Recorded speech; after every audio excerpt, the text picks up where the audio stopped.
What's good, fam? Welcome back to the channel. In this video, I'm going to talk about a topic that's important to all of us, and that is money. Specifically, how to save money when doing something we love on this channel, and that is buying sneakers. We all work super hard for our money, so it's important that when we get these sneakers that we want, we try to save as much as possible. So in this video, I am going to be outlining the 5 best ways that you can save your money when buying sneakers. And time is money, so let's not waste any more time. Let's get into it. So the first rule to remember, and I'm simply gonna call this, take a deep breath. So the number one mistake I see people doing is, okay, let's say it's release date, you've entered all your raffles, you've entered the Nike sneakers draw, you got an L on everything, and you're pissed. So what you do is you go on reselling platforms such as StockX or GOAT, and you immediately buy the shoe 1 to 2 hours right after the release. I call this type of behavior rage buying. And this is really just a dumb thing to do because, first of all, in that short little window I mentioned, those 2 hours right after the release,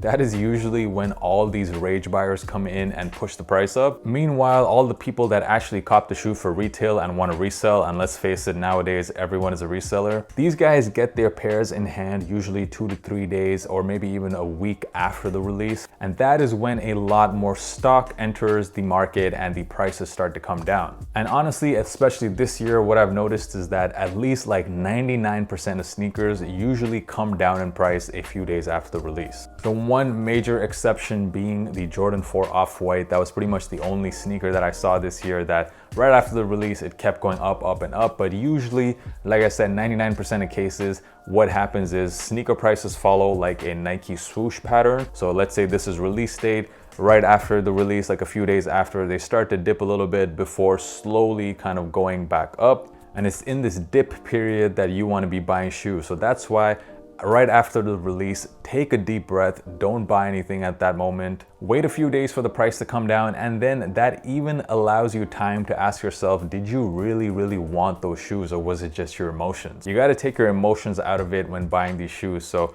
wait a few days till the price comes down, ask yourself again, did you really want those, and then buy the shoes. Rule number 2, and this applies to not so much the hype sneakers, but pretty much every other sneaker out there, and that is don't pay full retail, just wait till the products go on sale. And this doesn't apply to just sneakers, this applies to clothing too.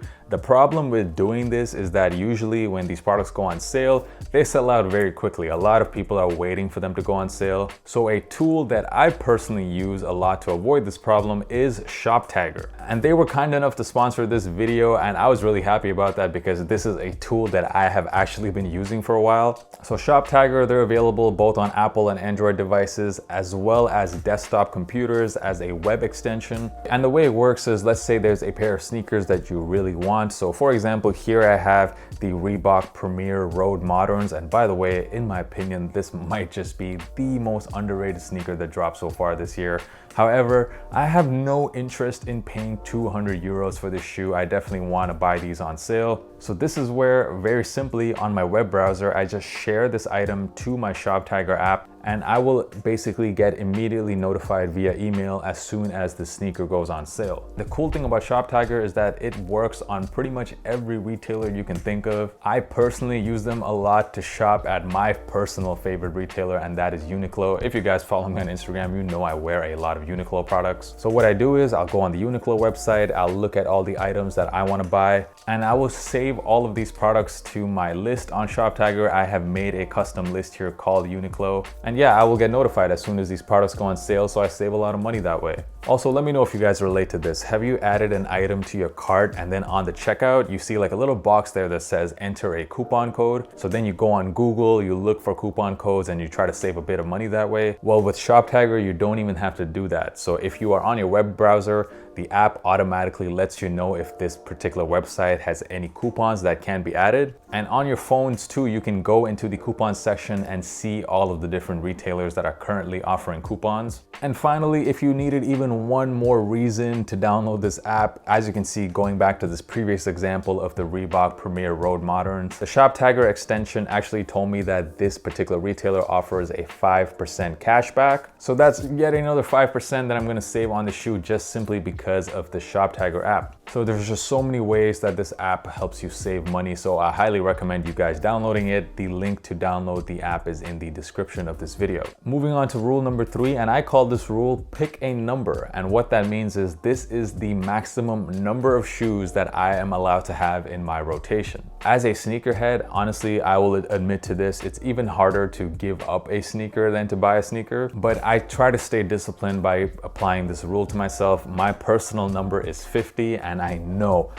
that is a lot. I don't think anyone out there needs to have a rotation of 50 sneakers. That's just a lot of sneakers, but I love shoes a lot, so that is why I have that high of a number. But I know that going forward, anytime I want to add a new pair of sneakers to my rotation, I know that I have to sell at least one pair in order to make room for this new pair. And the benefit to doing that is that you don't really need to budget too much for sneakers, because you know that every time you get a new pair, you will be selling off another pair. So the price of those sneakers isn't going to be too much. This is also why I don't personally mind paying resale for certain sneakers, because I know that I'm probably going to sell one of my hype sneakers to make up almost enough or sometimes even more cash than these new sneakers are gonna cost. Moving on to rule number 4, and that is a very important one. This is buy local. I feel like for a lot of people, it seems like they think the only place to buy hype sneakers is reselling platforms such as StockX or GOAT. But if you want the absolute best deals, you gotta look into your own local websites. Some of the best places are sneaker Facebook groups in your local area. There's also several apps where people sell sneakers such as Depop. You also got Grailed. OfferUp is also another really good one for those of you who live in the States. On these websites, you'll notice that people are selling shoes for definitely a lot less than they would sell on reselling platforms. And that's because you don't have to pay fees on these platforms, so you get to keep most of that profit for yourself. The one thing to watch out for with these websites is that you really gotta look out for scammers. I did drop an entire video talking about this. I will leave a link to that up here, how not to get scammed when buying sneakers, especially from these local websites. The most recent cop of mine has been these right here, the Jordan 4 Union. And with this sneaker, I used 3 of the rules that I already mentioned in this video. So the first rule I followed was I took a deep breath. I took an L on this sneaker. I really wanted it, but I didn't buy it right after release. I waited about 4 to 5 days. And during this time period, I used that time to sell a sneaker in my collection so that I could raise some money to buy this shoe. What I ended up selling was the Jordan 1 Mid Maison Chateau Rouge. I had a dead stock pair of that, so I got rid of that. I sold it for 470 euros. And then after I waited, I noticed, like I predicted, the prices would come down a little bit. Then what I did was I looked at what the StockX payout would be for a shoe in my size, which was a size 11. And then I went on my local reselling platform, which in my country, I live in Germany, I used eBay Kleinanzeigen. And I sent out a bunch of offers to anyone who had this shoe in my size. And I offered them a price pretty much slightly above the StockX payout. And that's how I was able to cop these for 550 euros. And looking back at it, it seemed to be a pretty good deal because prices have come back up now. So this was an example of me using all of these steps outlined in this video to get this for a really good price. Before I move into the last rule, if you have been finding this video useful so far, make sure you hit that subscribe button.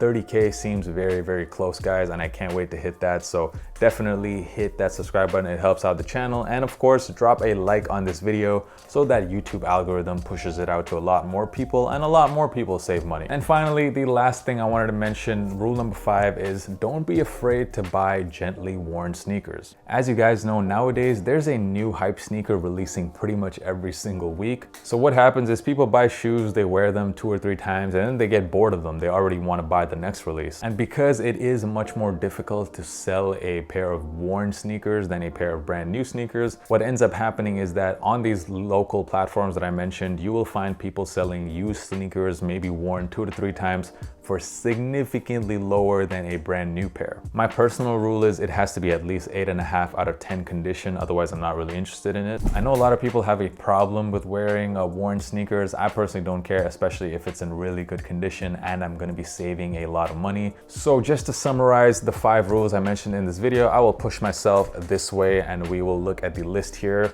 If you haven't already done so, follow me on Instagram. That is the easiest place to contact me. I would love to hear directly from you guys if you managed to save some money using the tips in this video, and let me know on Instagram what you guys managed to cop. I would love to see that. Also, let me know down in the comments what was the best sneaker steal that you guys managed to cop and how you copped it. And finally, thank you guys so much for watching this video video and for messing with the channel. If you made it this far in the video, give me a what up, JD. You guys are the absolute best. And until next time, guys, peace.